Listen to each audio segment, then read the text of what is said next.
দর্শক মন্ডলী, আসসালামু আলাইকুম। কেমন আছেন সবাই? আমি lion doctor S M Nawshad বলছিলাম। আজকে আমার আসলে কোনো ভিডিও করার কথা ইচ্ছে ছিল না, কিন্তু একটা ঘটনার পরিপ্রেক্ষিতে ভিডিওটা করতে হলো। ঘটনাটা আজকে অনেকেই আপনারা ফেসবুকে দেখেছেন যে ঢাকা মেডিকেল কলেজে একটা অনাকাঙ্ক্ষিত ঘটনা ঘটেছে। যে ইমার্জেন্সির ডাক্তারের কাছে গিয়েছিল ঢাকা বিশ্ববিদ্যালয়ের ছাত্র। এখন উনি যে ওষুধটা লিখে দিয়েছেন, সেই ওষুধটা আশপাশে কোথাও না পাওয়ার কারণে দেখা গেছে যে ছাত্ররা ক্ষিপ্ত হয়ে সে ডাক্তারের উপরে চড়াও হয়েছে। তো পুরো বিষয়টাই আমার কাছে একটা মনে হয়েছে যে একটু ভুল বোঝাবুঝি হয়েছে। আসলে ছাত্রদেরও বোঝা উচিত যে ইমার্জেন্সিতে ঢাকা মেডিকেলে যারা কাজ করছে তারা কি পরিমাণ প্রেশার নিয়ে কাজ করছে প্রতিদিন। আর ডাক্তারেরও বোঝা উচিত যে আসলে আহ, কিভাবে সিচুয়েশনগুলো হ্যান্ডেল করতে হয়। তো যাই হোক, এই ধরনের অনাকাঙ্ক্ষিত ঘটনাগুলো যাতে না ঘটে আমরা আশা করব। তো এখান থেকে আমি একটা জিনিস একটু খুব মনে হলো যে একটা সময় উপযোগী একটা বিষয় আমি বলতে চাচ্ছি। যে অনেক সময় দেখা যায় যে আমরা ডাক্তাররা যে ওষুধ প্রেসক্রাইব করে দিচ্ছি, সে ওষুধগুলো অনেক ক্ষেত্রে মার্কেটে অ্যাভেলেবল হচ্ছে না, বা ফার্মেসিতে হয়তো পাওয়া যাচ্ছে না। তো সেক্ষেত্রে দেখা যায় যে রুগীরা দেখা যায় যে এই ফার্মেসি ওই ফার্মেসি ঘুরতে থাকে। অনেক সময় হয় এরকম যে অনেক সময় বিভিন্ন ওষুধের ক্রাইসিস থাকে মার্কেটে। হ্যাঁ, কোনো একটা ব্র্যান্ডের ওষুধ মার্কেটে হয়তো ক্রাইসিস থাকতেই পারে। তো এই ক্ষেত্রে দেখা যায় যে রুগীরা ওষুধগুলো পায়, তখন আবার ডাক্তারের কাছে ফিরে আসে, ডাক্তার আবার আবার একটা ওষুধ লিখে দেন। হ্যাঁ, তো এই অনাকাঙ্ক্ষিত ঘটনাগুলো এড়াতে আমি রুগীদেরকে পরামর্শ দিব যে যখন আপনারা কোনো ওষুধ ধরেন পাওয়া যাচ্ছে না বলছে মার্কেটে বা ফার্মেসিতে, তাহলে বলবেন যে এটা অল্টারনেট কোনটা আছে।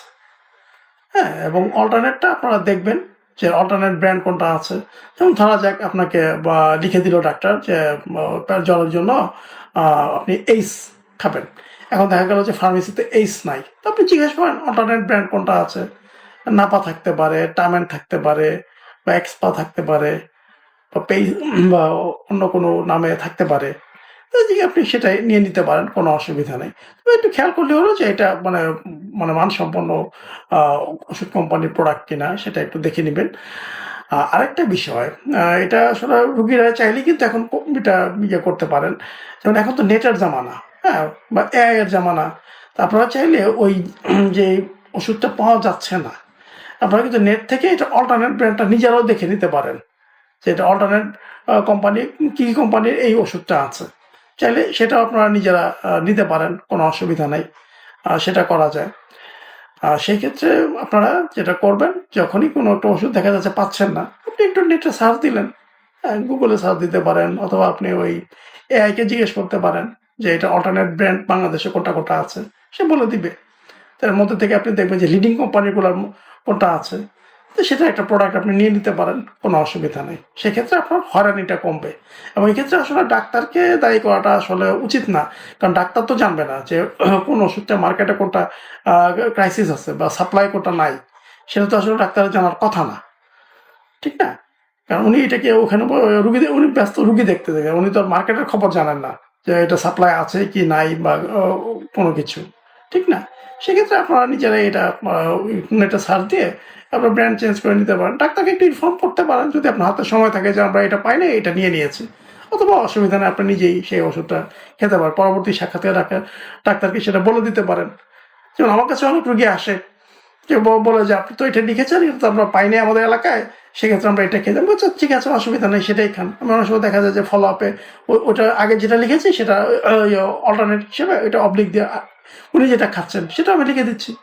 এতে কোনো সমস্যা হচ্ছে না। আর আরেকটা বিষয় যে রুগীদের কিন্তু একটু ধৈর্যশীল হতে হবে। হ্যাঁ, আপনার একটু নিজেদেরকেও একটু ধরে রাখতে হবে, নিজেদের একটু সংযত থাকতে হবে, ধৈর্য ধরতে হবে। কথায় কথায় আপনি ডাক্তারকে এসে আপনি হিট করবেন, ডাক্তারকে আপনি হুমকি ধামকি দেবেন, এটা আসলে কাম্য না। কারণ ডাক্তার তো আপনার শত্রু নন, ঠিক না? তাকে তো অনেক প্রতিদিন এত এত রুগী ঘাটতে হয়, তাকে প্রচুর প্রেশারের মধ্যে কাজ করতে হয়। এবং তিনিও দেখা যাচ্ছে অনেক ক্ষেত্রে দেখা যায় এত প্রেশারে কাজ করার কারণে ওকে মেজাজ ঠিক রাখতে পারেন না। সেক্ষেত্রে আপনারা একটু ধৈর্য ধরতে হবে। আহ, আমি মনে করি যে এইভাবে যদি আমরা পারস্পরিক সবাই সবার দিকটা যদি চিন্তা করি, সেক্ষেত্রে আশা করি এই সমস্ত অনাকাঙ্ক্ষিত ঘটনাগুলো এড়ানো সম্ভব। ধন্যবাদ। সবাই ভালো থাকুন। শুভরাত্রি।